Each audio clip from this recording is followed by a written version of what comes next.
Welcome to Straight Talk for Entrepreneurs, where we reveal what it really takes to build a successful business. Whether you are starting with an idea or growing your business, this is the show for you. My guests and I will show you how to build a strong mindset, a powerful body, a profitable business. Hi, I'm Brandon C. White, and this is Build a Business Success Secrets. I wanted to hear your thoughts on if entrepreneurship was learned or you could teach it from two of us who have been VCs, entrepreneurs, and went to business school, right? If that helped, I'm not quite sure yet. But you had something to talk about reluctant entrepreneurs, which I was interested to hear more about. Yeah. What is that? So reluctant entrepreneur, I think, is a Silicon Valley phenomenon. So you know how, so you brought up business school. So I speak to a lot of, mentor a lot of young MBA grads who call and say, hey, how do I get to be CEO? And, what did you do to get there? And half the time, I think these guys aren't going to be CEOs. They're somewhat reluctant CEOs because that's what MBA school teaches you. You pay, 80 to 100 grand a year for a couple of years. And what they tell you is, look up all these case studies we're going to give you about CEOs. And yeah, you need to know how to manage a P&L. You need to be a CEO. So that's what's in your brain 24/7 for 2 years. And MBA guys, and gals, they want to come out and become CEO. So it's like, it's good in a way because it teaches you to, be thinking about your future. But that's what MBA school teaches you, to be a CEO. So Silicon Valley to me is similar. You come here and, you hear about all these fabulous SPACs and IPOs and billionaires and, young kids making millions of stock options. And you want to be an entrepreneur, you want to cash out, and all of a sudden, 10 to 15,000 shares aren't enough. You want to have 30% of the company and 20% when it goes public. And it's looking around you and seeing yourself surrounded by these people and wanting to be an entrepreneur, but you're a reluctant entrepreneur because you don't have that. And this goes back to whether you're born with it or you get trained with it. Cutting to the chase, I think there's an element of both, but the born with it wins. So you have to have that fire in your belly. You have to have the knowing how to make quick decisions based on your gut, living with the consequences. You can train some of that, but you can't train a lot of it. The instincts you can't train. So there's people that don't have it, that aren't born entrepreneurs, but they want to be entrepreneurs and they try to be an entrepreneur, but they're a reluctant entrepreneur because the whole risk reward thing is pulling at them, is trying to get them to take less risk when you have to take more managed risk as an entrepreneur. So that's what I call reluctant entrepreneur. This is something that a friend of mine, I'm an advisor to him. He kind of, I think, coined that term. So it's not my term, but I've been thinking about it over the years as I've seen more and more reluctant entrepreneurs. So you think they're, I don't know. So I can only talk, you and I both have top MBAs, right? So I think it's fair to say that throughout all these top programs, and maybe all of them, I don't know. But nonetheless, I don't think they ever taught me or ingrained in me, and maybe it's changed because I'm open. When did I graduate? 2005. I don't know when you graduated. Before then. Yeah, it was. Well, I did a master's in between, another master's in between there, which sort of got me derailed. But and then I started a company. But I think that they taught my experience is they really wanted you to teach you how to be a manager. Now, whether that manager is considered a mini CEO of a P&L, that was for sure. They wanted you to be able to go into a big corporation. And I think that's really where they make their money, right? There's not a lot of MBAs programs out there that say, hey, come here and you're going to spit out an entrepreneur. I mean, they market that somewhat, but where they really make their money, because at the end of the day, it's the master's programs that these universities pretty much cash in, is they're like, hey, come here. You're going to be a super manager. We're going to teach you how to do this P&L program. And I only say that not because I didn't learn a lot and spending all the money I did, but mainly because I came out of there saying, okay, this was interesting. I definitely have a checkbox. I have a great network. I had a great experience. Did I learn more about spreadsheets? I don't know. I probably learned more about spreadsheets and marketing analysis at America Online and being a VC necessarily than I did in business school. But um, I did learn a bunch of core element things that I probably wouldn't have gotten anywhere else. Um, so that's what I offer you. Like, do you mean that when you say they taught us how to be a CEO, or do you think that's the new thing that now entrepreneurism is like the new hot thing that everybody wants to be? I think it's a new hot thing, and maybe I've been speaking to more recent MBA grads than you or I, but they seem to be more interested in entrepreneurial activities and or getting to a point in their career where they're not just managers but running companies, whether they're small companies or big companies. So what do you think So they're attracted to, those, Amr? Do you think they're so I want to, because this is an interesting, you and I have talked about it over the years. Like, are they interested because they think that you're going to make $1 billion and have a G5 or G6 now? Or is it, is it really that you create something that solves someone's problems that they're willing to pay you for and you get to make money and solve a problem at the same time? Like, do you think they actually understand this thing? so I think some of it comes with age. So I assume you're talking about, are you talking about MBA people, or are you talking about just Well, there's folks in MBA general people that are going? coming out of the MBA program, right? Like, or anyone in general. But let's stay with the MBA program. They come out of the MBA. Is it because is it because they think that they're going to get on the front of Forbes? And is it the attention? Is it they just want to make money? Is it like, are they under some pretense that it's not what you and I know it is, which is what you just said when we started, which is you got to take out the trash. You just raised $9 million and you're taking out the trash, doing PowerPoints, hiring people, creating processes, probably up until late at night because you answer my text late at night. Like, do you think they actually understand that part of it? No, I don't think they do. I think it's all glamour. So I think what they see is the Airbnb IPO. They see, Elon Musk. They have a vision of what an entrepreneur and by extension, the CEO is. The grind that, I mean, you know this well. You've started a couple companies. I mean, the grind that I've seen you go through. I've been with you on your VC meetings where you're trying to pitch your vision to a VC who doesn't get it because you don't fit their box, right? And you come out and you're like, you know what? That's fine. You brush it off and you go and do something else. You take a less experienced person, you put them in that position, and they'll be like, you know, shocked or whatever, right? So I think and that's why I said I think it comes with age. Like, I'm an advisor to several companies, but a couple of the ones that stand out, the entrepreneurs aren't it for the money. In one case, the guy already has money. He's cashed out his first company. But I am so impressed by how passionate he is about fixing a problem for an underserved population. That's all he preaches about. And the money will come, and it's come for him and his company. He's raised, a significant amount of capital.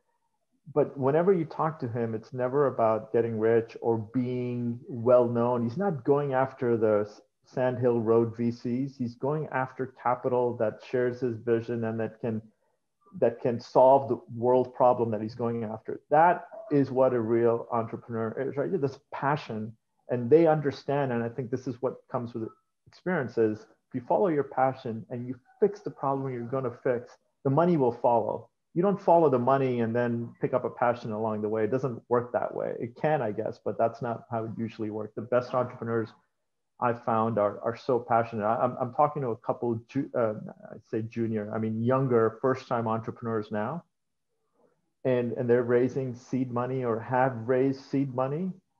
And I am just so impressed by how much research they've done into the problem they're trying to solve in both these cases, by the way, I have decades of experience in this problem, but yet they came up with an angle to it and they managed to raise money for it. And they're young and they're building their teams and they're, seeing it go their way, because there's a luck plays a big part too, which we haven't talked about. But in one of these, the regulations are making it easier for this one company to do well. So, I love seeing that, right? And are they doing I mean, they get the grind because they are doing the grind. So they raise seed money. They're trying to figure out, should they work from home or have an office space? I've talked to one of them about, hey, what should I pay my first salesperson? I mean, that's not a simple question or answer or for them to think about, because they're not just going to hire one person, they've got to hire some other people too, so they've got to think through how that impacts their cap table, all that. So that's not taught at MBA schools, from what I know. So let me say something about passion, because I do not know that I actually agree that. Here's what I've seen with people that I've helped, is that if you follow your passion around one problem, and it may be a problem, but it may not be a market for it, which is very different, right? You can have a problem. I mean, you know this from when I started that one company. Everybody wants to aggregate all your comms in one spot, but nobody will pay for it, right? Everybody wanted it for free. So here's a problem that's a huge problem, but there was no market. Now, if I was only passionate about that problem, then what happens is that I'm not willing to change direction to move the company into another level. And maybe it, I don't know, maybe age gives you some luxury of looking back. But I think at the end of the day, what I'm really passionate about is building things and solving problems. And I am not so tied to the actual problem as I am passionate about figuring stuff out and how to build a business. And I think that the entrepreneurs, whether they come out of business school or they're just out of the blue, that come into it and say, I'm really passionate that, I don't know, I want to make dog straightening hair because my dog has curly hair and it tangles, right? Mm-hmm. And then they find no market, and then they get discouraged, and then it's over. You see what I'm saying? What do you think about that? So passion can be for different things. It can be for a particular idea. It can be for starting something from scratch. It can be for doing good, right? So I think along with passion, passion alone is not enough, right? You have to have good instincts. You have to have good instincts to know when the idea you're passionate about is not going to work. So you stop putting good money after bad, and then you find another idea you're passionate about. But passion is about building that thing that you're talking about. That thing may change. So going back to when we were both VCs, it's so trite, but what did we say then? We invest in people, not the idea, because the idea can change, right? And a good entrepreneur with good instincts, who's a visionary, will be able to adapt if the market throws them a curveball. But a person who's just passionate about that idea and that idea doesn't work, but doesn't have the instincts to change, will lose all the money, right, on the investment. So it goes back to having more than just passion. But I think that there's this other thing. Maybe we don't have the right word for it, because I'm listening to you. I'm like, well, maybe I'm wrong, because the passion, if I look back, I don't know whether it's passion, Amer, or just stupidity or grit. Like, I hate that word grit. I think it's been overused, but you've got to have something that allows you to get through the no's. Like, how many no's did you have in raising your last round for this company? 20. Oh, at least, right? Because you called me and you're like, everybody keeps telling me no. And I was like, yeah, that's the way it works, right? Yeah. And I think Airbnb had something like 120 no's. Yeah. So what do you call that? And I don't know why that passion thing bothers me. I think you're right. I think it's not the right word. Is it fire in the belly? Maybe is it energy? Right. It's all those. Uh, Grit is a good word for it, right? Because I mean, the best entrepreneurs just, they don't give up. Now they may give up on the idea. I know great entrepreneurs who thought up ideas and just failed really quick and moved on, right? If they didn't have grit, they would just give up. They're like, oh, okay, I tried it, it didn't work. But they had whatever you want to call it, fire in the belly, passion, grit, and But they. what is that, right? Like, do you think that That's something you're born with, right? That you can't teach. You don't think so? No. So I let me think there's ask a you. lot of things you can teach, but you can't teach. So let me ask you this, because this is semantics maybe, but so if I'm going to take myself, because I don't want to speak for anybody, but if I look at myself, was I born with that? Here's what I was born with. I was born with dyslexia. So I struggled really hard. Even to this day, I memorize words. In fact, when I study for a test, I memorize the page and I know on the page where it is and I read it back to myself. And I taught myself that because I don't even know if it's the best way, candidly. It was really hard. But it's the way that I got through. Right. So that experience taught me that I just regularly never give up. And then it probably created this thing where I always want to be the best. And so it's that, if I look back on, I try to analyze it, was I born with it or was it the experience? So I ask you, like, does someone just have to, because I've held this back, but I'm going to put it out there. Is it just street smarts?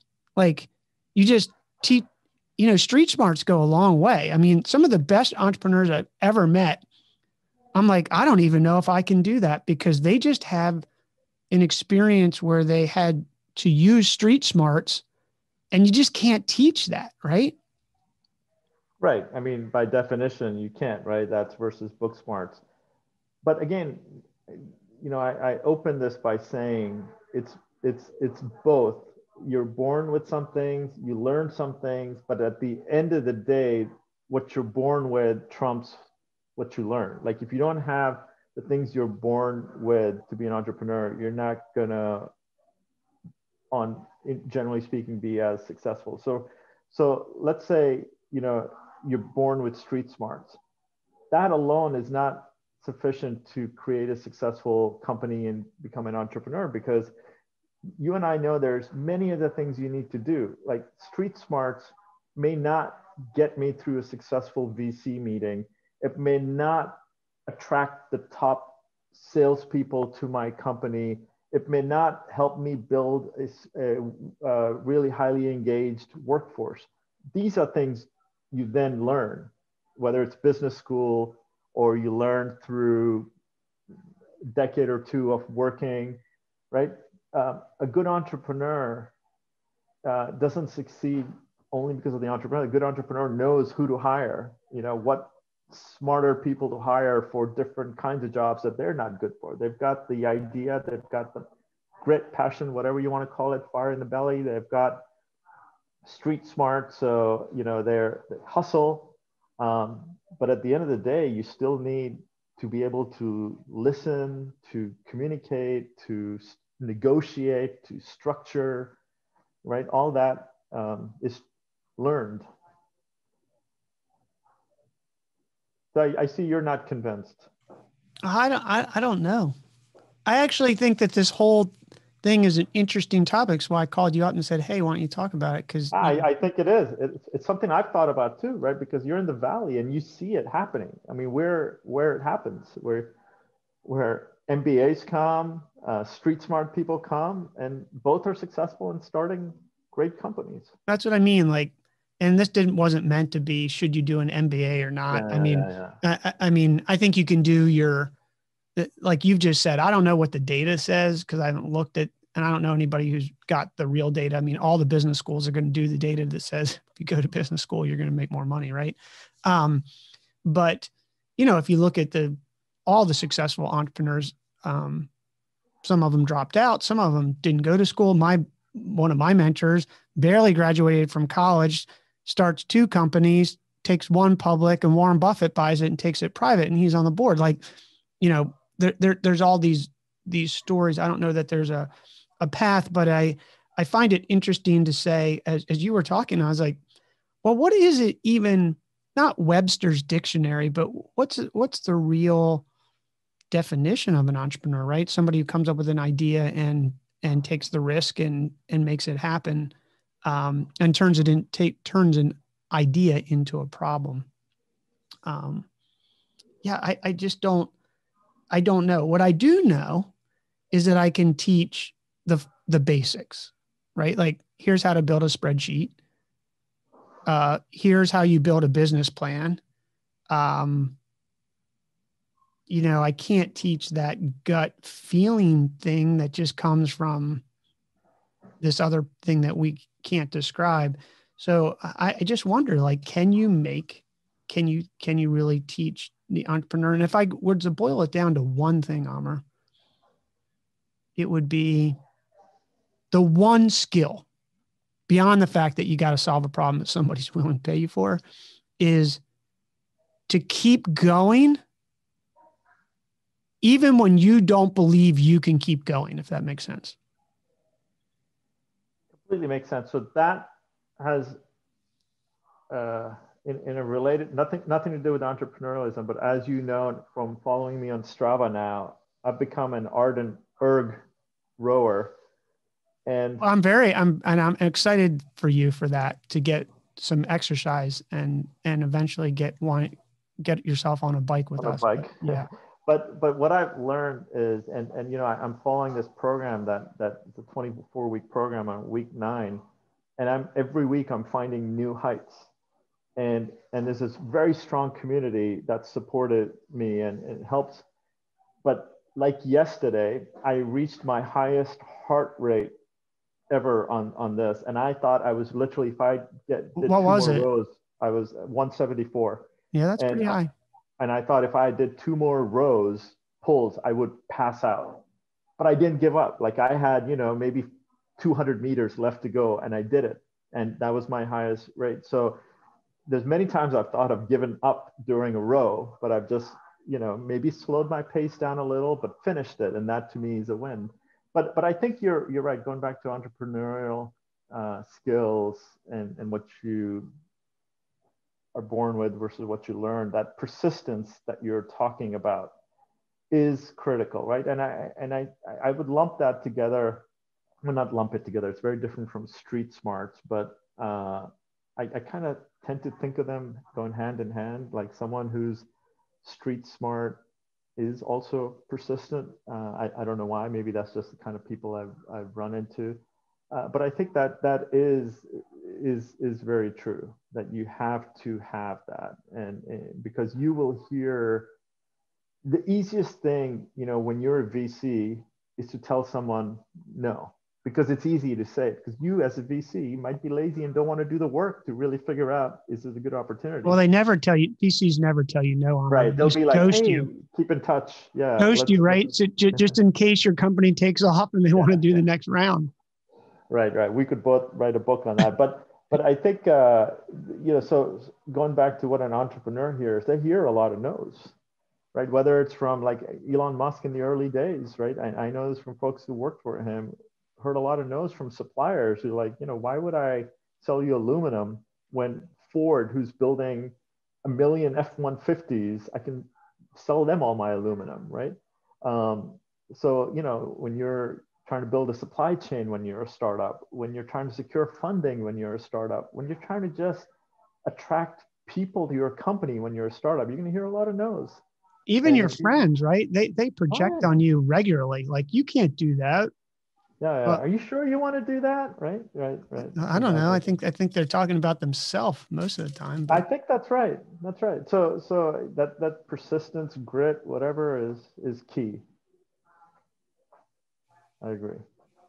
The one thing that you're talking about, the erg, which is really, I was looking at my Strava here on my phone, which I shouldn't be while I'm talking to you, but I think one thing that could be learned, and that I have been able to teach people, and that you're learning, that you just explained, is a really important thing. And of all people who do it is the military does it actually quite well, is you have different levels of pain that your brain innately will try to stop you, right? Your heart rate went to 176 and your brain said, Amer, do not go any further, because it's always in preservation mode. Yeah. And had you not pushed through to what I call in my bike riding and anything that I do, discover this next level, is if you had not done that, you actually probably take 2 steps backwards because you get scared, right? Yeah. I mean, it's really the courage to go past things. It's not about not being scared, because I know what you're talking about. I saw my monitor one time go to 205. This is years ago when I was racing. And I was like, I am probably going to die here any minute. Yep. But I was like, I am not going to lose this wheel. I'm going to keep going. And what I discovered is that you can recover and you're not going to die. And I probably learned to go through 3 phases. The military, in many cases, basically brings people to the brink of death so that they can feel that, hey, the first wave of no is not true. Second wave isn't. Third wave, start to get concerned. Fourth, you probably die, right? So I think that I could teach that. You're learning that, however, you're learning it on your own. I'm learning it through a community as well, like of teachers, right, who have done it, who've been to that brink and said, keep pushing, right? Yeah, right. You're teaching me right now. Like you just told me that you've done 205. So now I'm going to test how much higher I can do. No. So let me be very clear. I haven't seen 205. The last time I saw 205 was on it was called the Terrible 2. It was 125 miles up in Napa. It was 125 degrees. And I probably was potentially having a heart attack. I don't know, because it was so hot. But that was like 4 years ago. My heart rate, just for everyone listening here, and you too, Amer, is individual. So there's everybody has their different thresholds. You got to, test it. I'm not suggesting to push it.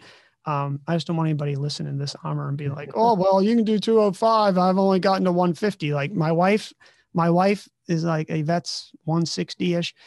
Everybody has their individual stuff. But what I am suggesting is also that as you become more fit, your heart gets better. Just like as an entrepreneur, you get more experience, you realize that you can go past, there's another level. So I think part of it is I could teach that, right? One thing that I don't know about, I think you and I have talked about it, is it's like, just keep going, right? See what happens tomorrow.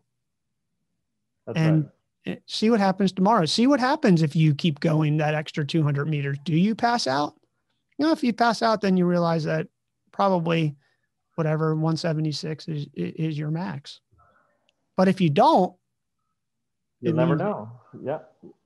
I mean, that's right. And I think that's really important for entrepreneurs, because it's not, I mean, this is a long game, right? Like by the time you start something to where you've actually built enough scale where you're seeing the fruits of it, whether they're financial fruits or just feeling good about the goal you set, it's not a 1 to 2 year thing. So what do you mean? I thought you got an idea and you just whipped it up and you got rich. Yeah, and maybe that's what MBAs are learning in school. That's dangerous. And maybe they need to hear about a lot of these failures that happen, right? So, because you read about the successes, but you don't read about the 1,000-to-1 failures that people go through, where they mortgage their houses and they take a bet and it doesn't work out, and then they go to a corporate job and disillusioned, and you need to hear all of that.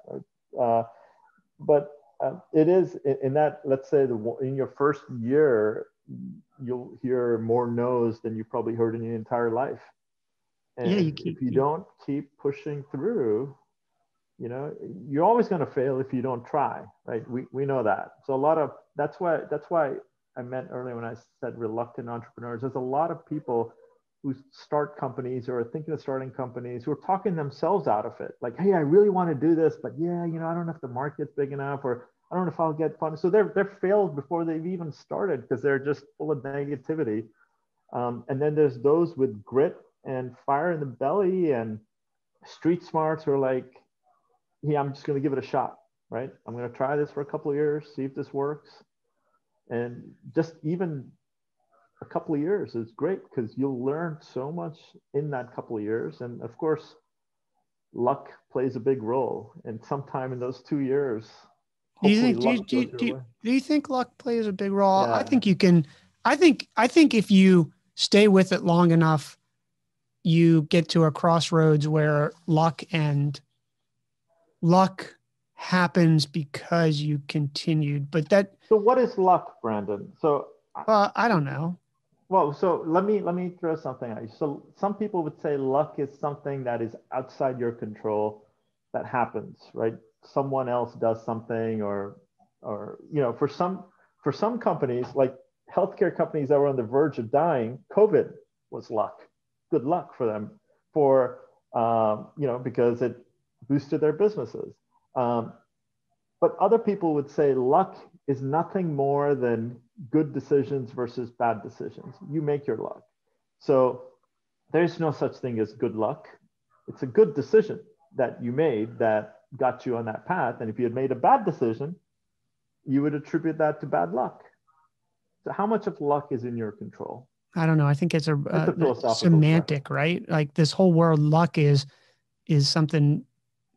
I don't know. It's probably a whole I philosophical mean, it is discipline. philosophical because you could say that, some young entrepreneurs start a company and it's going nowhere. And then there's some structural change in the industry, or a pandemic or something that basically turned that industry around.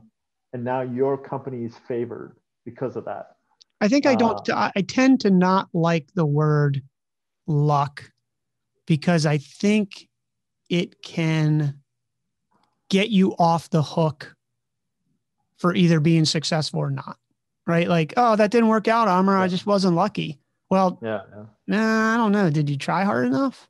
Yeah, well, that's why I getting to, right? Is it really luck, or is it a series of good or bad decisions that you make that determine? And healthcare companies, what were they lucky, or were they there when an event that benefited them just happened because they stuck it out and stayed there? Yeah, I don't know. You can call it whatever you want, right? But call it making a lot of money. At some point, the yeah,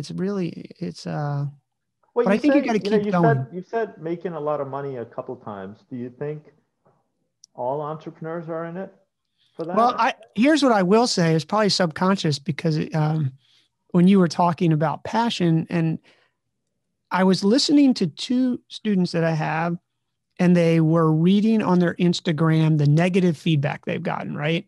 And some of the negative feedback, they sold their house, they're traveling around the world, or the world, the United States in an RV, and they're they're blogging about it is the best way to say it. And they are trying to make money. Of course they are. They're trying to build a media company. And some of these comments were like, oh, well, you guys are just trying to make money. And I was listening to this last night. And one of the things I think that bothers me is what in God's name is wrong with making a lot of money? Like, there's this whole movement out there that says, well, all these people are getting rich. Okay, so what? Good for them. I'm excited about that. Like, there seems to be, Amer, this belief that it's almost like we're committing a sin. I'm not even talking about one religion because I'm not one religion guy, but like, oh my God, Amer, you made money. You're a sinner. No, you made money. Like, it's totally okay. And if you want to go make a lot of money, I don't think there's anything wrong with that. Um, I think it's a great reason to become an entrepreneur, that you want to make money to either keep score or own your own time. I don't think there's anything wrong with that. No, But I agree. that, let me finish. I'll let you comment. That solely building on something you said earlier may not be enough to get you through the 5,000 no's, the 2 a.m.s, the, I don't know, whatever missing your kid's soccer game might not get you through that. Yeah, I think I definitely agree with you on the second part. Actually, on the first part too, there's nothing wrong with it.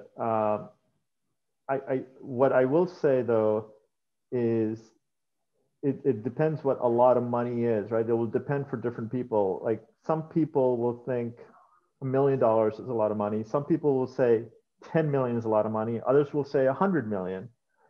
And I know people who've made everything along that scale and even more. I know them personally who aren't entrepreneurs. They're corporate people. You can make that money on a risk adjusted basis easier in a venture capital, corporate finance, legal, even a corporate job. If you're like the number 2 person in a company, or you're doing so making money itself isn't, I think, the main drive, or shouldn't be the main drive for entrepreneurs. Maybe it is. Maybe for younger people. Actually, I don't know. I don't think age has to do with it. But that passion, right? You didn't like that word, but in some cases, the passion for a particular cause or a mission that leads you to start a company. And in the process, you'll make a lot of money. You had said, we were talking earlier about the reason, I think, I forget what the actual point was, what reason people start a company. Is it, because they see a problem? I think it's to, one of the characteristics is not only do you see a problem, but you want to challenge the status quo, right? Because you can fix a problem using everyday approaches. But if you're saying that the giants and the behemoths and the companies that have been doing it for 20, 30 years, they're doing it all wrong, and they've created a bad experience and a bad thing, and I want to change that, right? So you're solving a problem, but you're challenging them. That takes some major cojones, as well as grit and passion and everything. And because you're solving a big problem in a very big space, there's a lot of money at stake, which you could potentially make, right? But again, I think the data, I haven't seen the latest data, but the odds are against any one entrepreneur, because very few succeed. Here's an interesting thing. This is actually this recording will come out today on Wednesday. On Monday, I pulled all the research, Amer, because I was getting tired of hearing, the stat 50% of companies fail in the first year. So I was like, so the other Sunday, I don't know what I was doing. I'm recovering from a bike ride. And I was like, you know what? I'm going to chase down this and see where all this comes from. Like, where are the studies? Where's the real data? So I started pulling the string, and I read one article and I look in the Cliff Notes where they reference, and I go to that article. That article references another article. It's like nobody ever. So I went to the Bureau of Labor Statistics and I pulled the data. And actually, the odds aren't that bad, Amer. In 10 years, like 23% of the companies still exist. At 5, it's about 53%. And what I don't know in that data, which it didn't reveal, which some of those companies may have had exited, some of them may merge, some of them went out of business, but the data is not complete. Are the odds against you? They absolutely are against you. Can you mitigate that risk? Yes. So I think as it relates to that, I have a different perspective, mainly because I saw that data and I was like, yeah, I think, and frankly, the stuff that you do, I've been following your podcasts on, how to write business plans, how to pitch. That's what is needed as well to mitigate some of those risks, right? So the training that you provide is a great service. I'll pay you. I'll take you out to dinner for that. But that is it. That's stuff that you're not born with, that you can train and learn, right? And you need to learn all these things to be able to succeed. I think the other thing that you touched on, which is really important, which is interesting about and I saw, when I saw you like one of my bike rides recently, I was like, did Amer just sign up? But you actually been on Strava for a while. You just hadn't logged any. I wasn't doing any exercise. That's like, I play a lot of squash, but Strava doesn't recognize squash. Well, you can log that with the manual thing, but not really. It's not one of those things. And I know you do play a lot of squash, but I think the other thing that's really that you mentioned, which you can teach or give, is a support group, right? Like, this, if you're going to be motivated to stay on that program because people like me who follow you and like your stuff, if you don't show up, it shows up. Like what happened to Amer? He hadn't done the erg in 3 weeks. Like, hey, shoot you a text, right? Or it's also that dopamine. Like, I want all those likes. I got like 42 likes on my ride the other day. I mean, so having that support group, would you agree, around you, and just whether that's, I mean, you've been on the board of my company, having accountability, whether that's just informal, formal, I think actually paying someone in many ways makes you accountable because you're invested in using the resource that you invested in, or even board members, right? You give board members equity and you're paying them to, in many ways, be accountable. So I think that accountability network, I don't know, like you and I, call each other up. When you used to do dinner on Thursday night before COVID and your kids got big, that was support group, right? In many ways, but would you agree with that? I absolutely. Like, I guess I would flip it around. Like, why would you not want a support group? Why would you not want advisors or a board or your friends to pump you up? I mean, why, or tell you that this is stupid for these reasons? Like, why would you think you can do anything on your own without I don't know. help? Some people don't, I don't know. Some people don't feel comfortable enough, I guess. I mean, it's not easy all the time, right? Hey, Amer, how am I doing running the company? Well, Brandon, you really suck because your quarter sucked. You're not getting traction and you're clearly not doing things right. Like that can be a hard pill to swallow, right? Yeah, but then, there's ways of giving feedback without saying, Brandon, you suck. Yeah, Right? but come on, man. I mean, I'm exaggerating here, right? But Yeah. but it's the criticism of anything that can be hard. And if you haven't heard no 100 times, if you haven't gotten feedback 100 times and you're a new entrepreneur and all of a sudden someone's telling you, and you're already on the edge, like your whole reluctant entrepreneur, these reluctant entrepreneurs, which I think is an interesting way of putting it, they're on the edge. Like one thing, like, oh man, I don't know how good you look today. Like they shut down, right? Yeah. Yeah. No, that's true. Um, so whether it's investors or a board or friends, like, I guess it's personal for everyone. But if I look at around me and just the people I've spoken in the last 18 months who've either asked for guidance or money or just people I've met, I'd say, just doing rough math in my head, the majority of them surround themselves with a support structure and benefit from it. So, and remember I said one of the things, so there's a lot that you're born with, but there's stuff that you can be trained on, right? Like knowing how to listen, knowing how to take feedback, knowing how to motivate people. These are all things that you can train on. And and and hearing all that from us, even hearing the tough news from your board or advisors, makes you stronger. If you have enough grit, and if you're so convinced that this is going to work, you might just say, hey, thanks, Amer, for that brutal feedback, but you know what, I'm just going to do it my way because I believe in what I'm doing. So I guess I don't know what my point is other than to say that you'd be stupid to not surround yourself with a good support structure. Yeah, I think you do. I just did my 360 with all the people. I should have had Gia send it to you.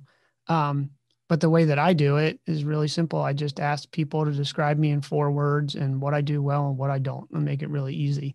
But you can glean a lot from that. And if you start to exercise, no pun intended, and do that, then you get used to the feedback, right? And we're all human, so it's sort of chink in in your ego, but you get used to hearing things, then it makes it easier. Yep. That's a good thing to do. 360s. I like that.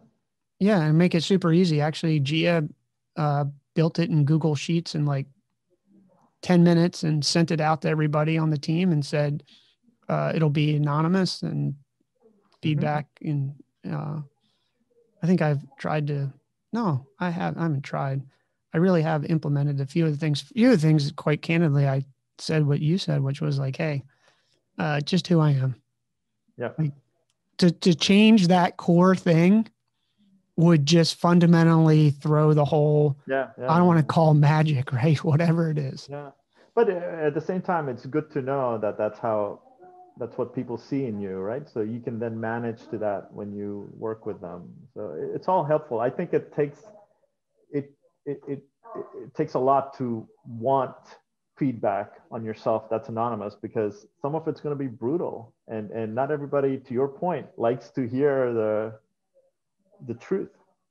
Well, I think wrapping up here a little bit on the reluctant entrepreneur, and can you teach be an entrepreneur, or is it innate, is God, I had a really good point that I was just about to throw down, and is oh my God, does that mean I'm getting old, or I'm just running too fast in my brain? I don't know. I'll come back to you if it was a really good point. Well, I hope so. What was I going to say? What were we talking about?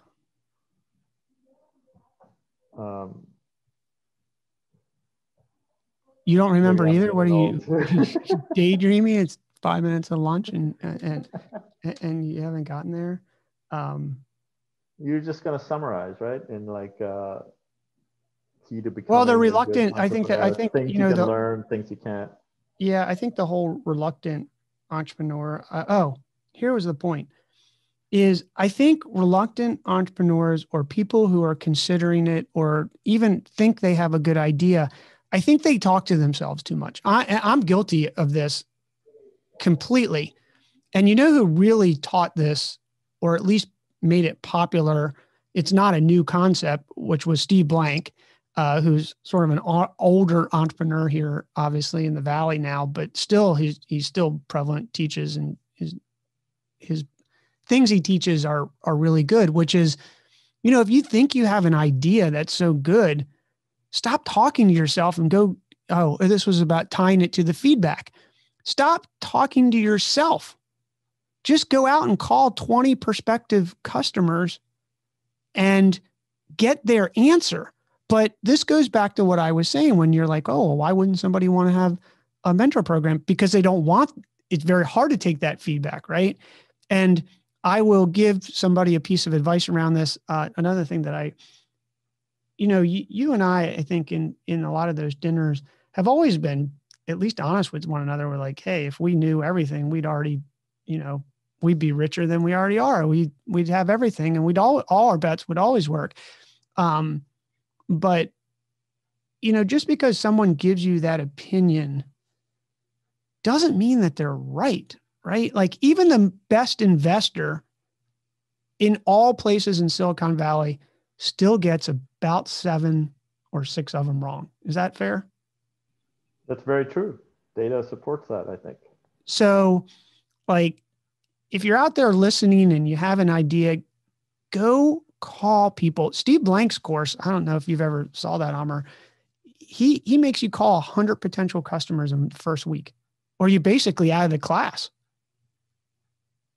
So, like, just stop talking to yourself and go make it happen. So that's very good advice. And I think it's not just for getting customer feedback, but what I was alluding to earlier, that there's a lot of these reluctant entrepreneurs basically talk themselves out of it before they even started, because they're talking to themselves about all the risks and will this work? Will customers really want this? And to your point, how are you going to answer that if you haven't spoken to 100 of them, right? You're just hypothesizing, So yeah, go knock on doors, figure it out. Yeah, like I think it's good to start with a problem that you have and solve it, but then go talk to 100 people. Or, I tell people just call like 20 that you don't know, not your mom. Your mom's always going to tell you got a good idea and want you to be successful. So Amer, finishing up, what would be 3 HPTs that you would give entrepreneurs out there who are reluctant? They believe they have a good idea, but they're talking themselves out of it. 3 HPTs, high percentage tips. I'm glad you told me what that TLA was, because I wasn't familiar with HPT. Yeah, that's from my fishing days. HPT, high percentage tip. So 3 HPTs that people who are thinking about becoming an entrepreneur would be to have a thick skin, going back to all the no's that you're going to get. Surround yourself with whatever you would call it, smart people, capable people who've done it, people who've failed, right? Get feedback from others, and including, by the way, prospects, customers. Go do your research would be one. And so what was the first one? Get a thick skin, be persistent, surround yourself with people. And then what's the third one? I guess it would be sign up for Brandon White's Secrets of No, you Success can't Secrets do that. podcast. You can't say that. That's not it.